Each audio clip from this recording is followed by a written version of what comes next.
नमस्कार, मैं आस्था झा आप सभी का स्वागत करती हूँ हेलो बिहार के विशेष प्रोग्राम कोरोना वैक्सीन पर।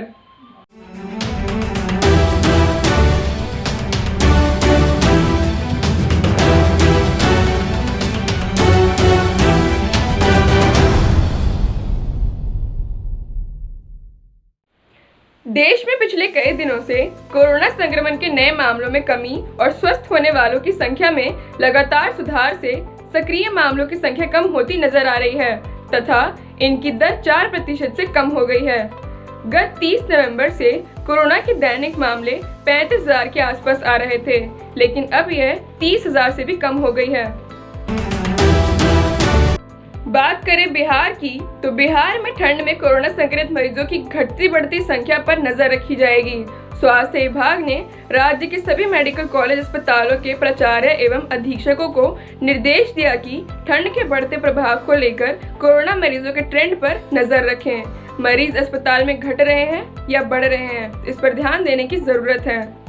बीते सोमवार को स्वास्थ्य विभाग के प्रधान सचिव प्रत्यय अमृत जी ने राज्य के सभी मेडिकल कॉलेज अस्पतालों के प्राचार्य एवं अधीक्षकों के साथ वीडियो कॉन्फ्रेंसिंग से बैठक की।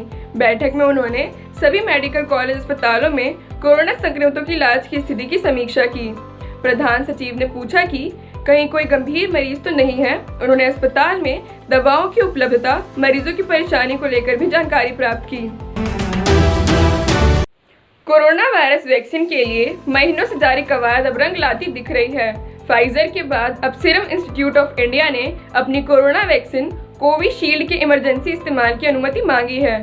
सीरम भारत में ऑक्सफोर्ड के कोविड-19 टीके कोविशील्ड के आपातकालीन उपयोग की औपचारिक मंजूरी प्राप्त करने के लिए भारतीय औषधि महानियंत्रक के समक्ष आवेदन करने वाली पहली स्वदेशी कंपनी बन गई है। आपको बता दें कि कोरोना की वैक्सीन अभी भले ही नहीं आई हो, लेकिन टीके के प्री ऑर्डर बुक करने वाले देशों में भारत सबसे आगे है। Vaccine launch and scale speedometer की रिपोर्ट में यह दावा किया गया है। इसके अनुसार कोरोना के टीके के लिए भारत ने करीब 160 करोड़ खुराक का प्री ऑर्डर दिया है। इससे 80 करोड़ लोगों को लाभ मिल सकेगा, यानी करीब 60% आबादी को टीका लगेगा। हालांकि यह हर्ड इम्यूनिटी विकसित करने के लिए काफी होगा।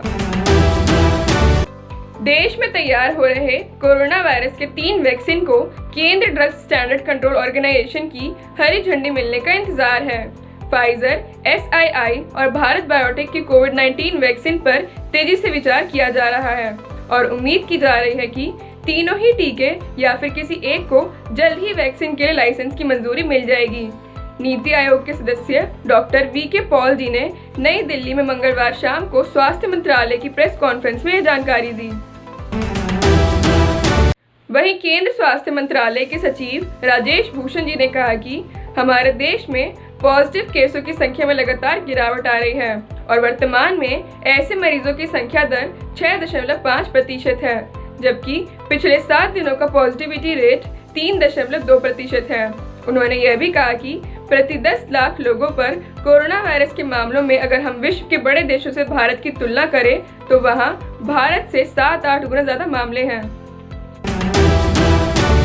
वैक्सीन को लेकर भूषण जी ने बताया कि 3 वैक्सीन प्री क्लिनिकल स्टेज में हैं और 6 वैक्सीन क्लिनिकल ट्रायल में हैं। ये 2 या 3 डोज वाले वैक्सीन हैं। अधिकांश 2 डोज वाले वैक्सीन हैं। हर डोज के बीच की दूरी 3 से 4 हफ्ते की है। इसके साथ ही उन्होंने कहा कि सितंबर के मध्य से भारत में कोरोना वायरस के नए मामलों में लगातार गिरावट है।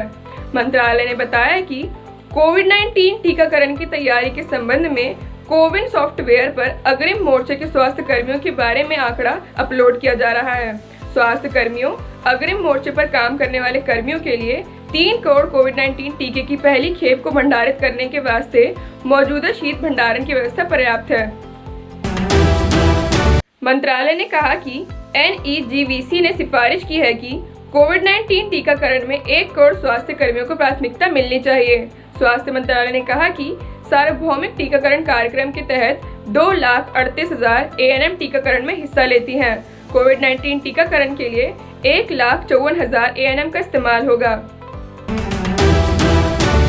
केंद्र सरकार बुधवार को 60 देशों के विदेश मिशनों के प्रमुखों को भारत बायोटेक और बायोलॉजिकल ई का दौरा कराने जा रही है। ये दोनों कंपनियां कोरोना वैक्सीन पर काम कर रही हैं। इस मामले से जुड़े लोगों ने यह जानकारी दी।